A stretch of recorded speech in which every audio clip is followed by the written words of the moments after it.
Olá, meu nome é Simone, sou médica nefrologista e hoje nós vamos conversar sobre sexualidade na doença renal crônica. É um tema muito importante na população em geral e não seria diferente no contexto da doença renal crônica.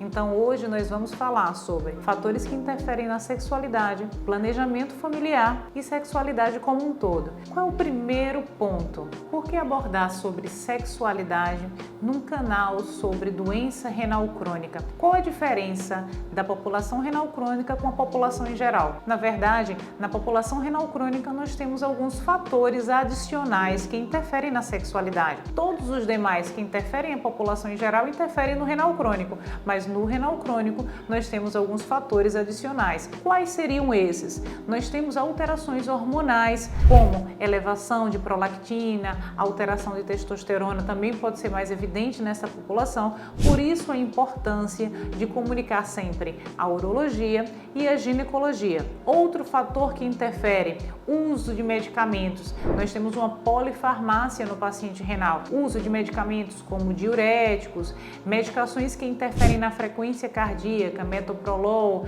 atenolol, que são conhecidos beta-bloqueadores, eles interferem também na potência sexual do indivíduo. Alguns antihipertensivos, como clonidina, também interferem. Além disso, não só a polifarmácia, como também comorbidades, hipertensão, diabetes, dislipidemia, que é o colesterol alto, são outras condições associadas à doença renal que interferem na sexualidade. E na doença renal nós encontramos tudo isso.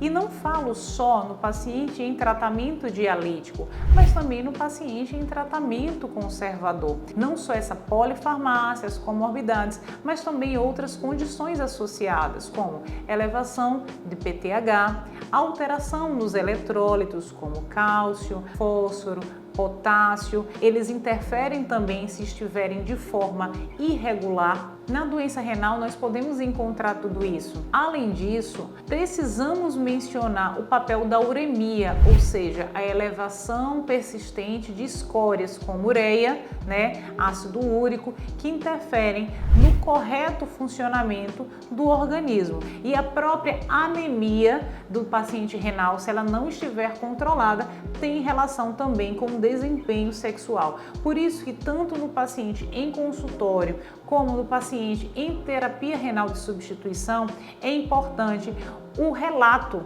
dessa queixa para que a gente faça busca ativa e consiga ajudar o paciente. Claro que em tratamento conjunto, tanto com a nutricionista, como também com outras especialidades, quando há desconfiança de uma causa hormonal que a outra especialidade possa tratar, como a urologia, como a endocrinologia, como a ginecologia. Na diálise, seja ela hemodiálise ou diálise peritoneal, nós temos alguns fatores adicionais ao paciente em tratamento conservador, porque a qualidade da diálise interfere também no funcionamento do indivíduo e, consequentemente, no seu desempenho sexual. Por exemplo, uma diálise ineficaz, onde eu não consigo fazer a remoção adequada de ureia, ou seja, o indivíduo entra com um valor de ureia e eu não consigo fazer a remoção de pelo menos 60% a 70% do valor da ureia inicial, corresponde a uma diálise ineficaz. Um exemplo, o paciente entra com uma ureia de 100, uma ureia pré de 100, e ele sai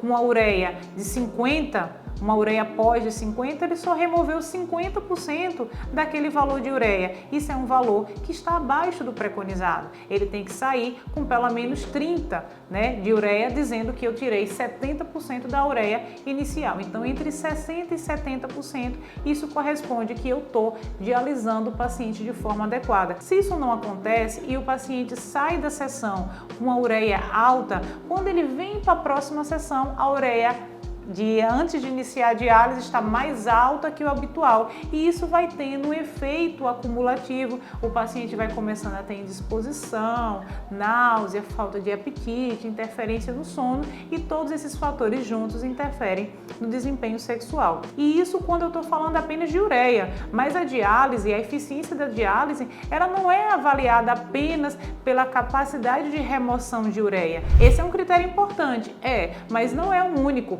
Quando a diálise é ineficaz, eu tenho níveis de fósforo mais alto. Nível de fósforo mais alto também interfere no nível do PTH, e o PTH muito alto também tem relação com indisposição, queda do estado geral. Para assegurar que essa diálise ela seja eficaz, eu tenho que assegurar um bom acesso. Então, um catéter que tem um bom fluxo, uma fístula que eu tenho um fluxo de sangue bom. Então, muitas vezes o paciente ele fica relutante com relação ao aumento do fluxo de sangue durante a diálise. Claro que não pode incomodar, não é para provocar dor, mas a gente sempre tem que tentar fazer um aumento gradual do fluxo de sangue para que assim a gente consiga, através do acesso vascular adequado, eu conseguir dar condições para que aquela diálise ela aconteça da melhor forma. Além disso, interfere na sexualidade também o próprio dispositivo invasivo, que é o acesso vascular. Isso interfere na autoimagem, consequentemente, a sexualidade sendo um tema complexo, isso também interfere. O paciente, seja em hemodiálise, tem o catéter da hemodiálise. Na diálise peritoneal tem o TENCOF, que é o catéter de diálise peritoneal. Muitas vezes, a presença do dispositivo interfere na sexualidade, tanto por interferir na autoimagem, como na aceitação do outro. Então, isso é algo que precisa ser trabalhado de forma conjunta, inclusive com a psicologia. Então, falamos de qualidade de diálise e da interferência desses fatores, mas também existem as próprias intercorrências durante a sessão de diálise que interferem no bem-estar do paciente. O paciente que faz sempre queda de pressão durante a diálise, quando ele recobra a pressão normal ou habitual dele, ele volta para casa, é mais indisposto, é um dia que ele acaba ficando deitado o dia todo. O ideal é que a gente sempre evite essas hipotensões durante a sessão de diálise. E como evitar? Não chegando tão pesado nas sessões de diálise. O controle do ganho de peso entre as diálises é o principal comportamento protetor para evitar essas quedas de pressão durante a sessão de hemodiálise. Portanto, o paciente renal ele tem os mesmos problemas que interferem na sexualidade da população em geral, com o adendo dos fatores relacionados à diálise, a sua qualidade de diálise e os dispositivos utilizados para a realização do procedimento. No segundo ponto, nos questionamos: é possível engravidar durante a terapia renal de substituição? Possível é difícil, mas é possível, certo?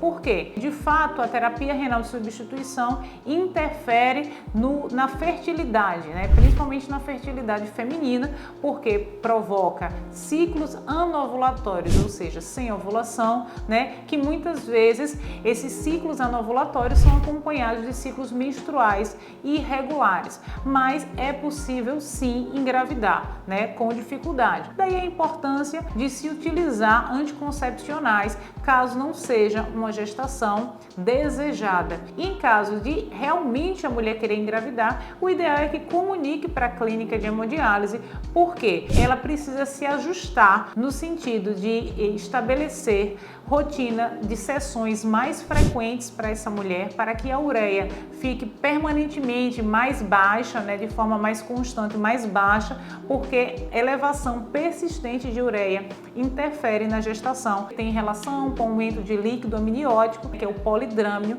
e consequentemente gestação precoce. A gravidez é possível, mais difícil e precisa ser planejada para que a mulher consiga assegurar uma diálise eficaz para o desenvolvimento gestacional adequado. E em caso da mulher não querer engravidar, qual é a opção de anticoncepcional que ela pode utilizar? Existe anticoncepcional que é liberado para paciente renal? Existe sim. A gente evita anticoncepcionais à base de estrógeno. Por quê? Porque tem relação com descontrole de pressão arterial e, consequentemente, com risco também embólico, além de aumentar o risco de tromboses. Então, no caso da mulher, né, idade fértil, que não quer engravidar durante a diálise, nós optamos por métodos hormonais à base de progestágenos. E também existe a opção do DIU, o DIU não hormonal, seja ele de cobre, seja ele de prata, mas o DIU com progestágenos também pode ser utilizado. Na impossibilidade do DIU, considerando as dificuldades de obtenção desse recurso pelo SUS, então restam duas opções: ou as injeções trimestrais à base de progestágeno, ou as pílulas diárias à base também de progestágeno. E assim, nós conversamos nesse vídeo de hoje sobre os fatores que interferem na sexualidade do paciente renal, que se somam aos fatores da população em geral. Falamos sobre a real possibilidade de engravidar e da necessidade de comunicar à equipe, assim como falamos sobre métodos contraceptivos. Se você gostou desse vídeo, dá um joinha, se inscreve no canal e ativa o sininho para as próximas notificações. Um abraço!